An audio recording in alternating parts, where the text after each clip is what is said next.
Nenek, naik lagi nenek. Halo Re, ketemu lagi dengan saya Terus Farman. Re, beberapa hari lalu ramai berita tentang seorang pawang ular yang bukan pawang ular, seorang pawang buaya yang digigit tangannya di sebuah daerah di Sulawesi Selatan ya. Kemudian ada yang teriak, nenek, nenek, nenek. Nah, itu kemudian menjadi bahan pembahasan di media sosial dan itu viral Re.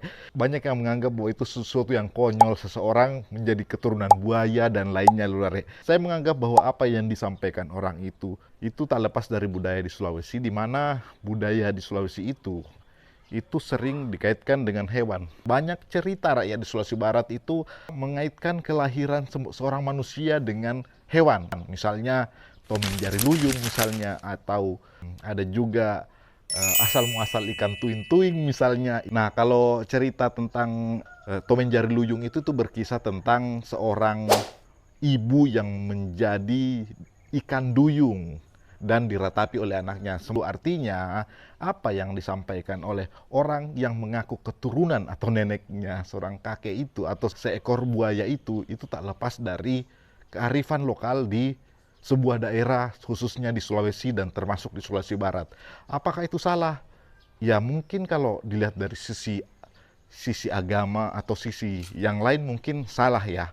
Lulare ya, saya bukan ahli agama di sini, tapi saya ingin mengatakan, menegaskan bahwa saya menganggap itu bagian dari kearifan lokal, di mana manusia di sebuah daerah itu memaknai keberadaannya dengan penghuni atau makhluk-makhluk lain yang ada di wilayah mereka tinggal. Bahwa ada makhluk lain yang juga menghuni wilayah-wilayah lain di sekitarnya yang tidak harus diganggu atau tidak harus dimatikan gitu.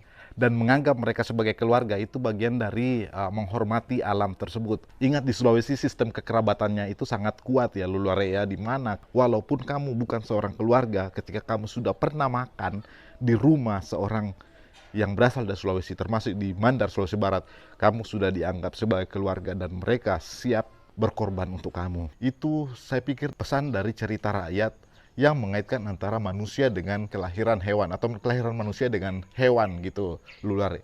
Jadi saya menganggap bahwa itu adalah bagian sebagai bentuk penghormatan manusia terhadap keberadaan alam. Itu kan ada juga tuh, alam itu adalah guru gitu ya. Jadi ketika alam lestari, manusia juga ikut lestari. Saya pikir itu makna dari cerita yang ada di Sulawesi tersebut.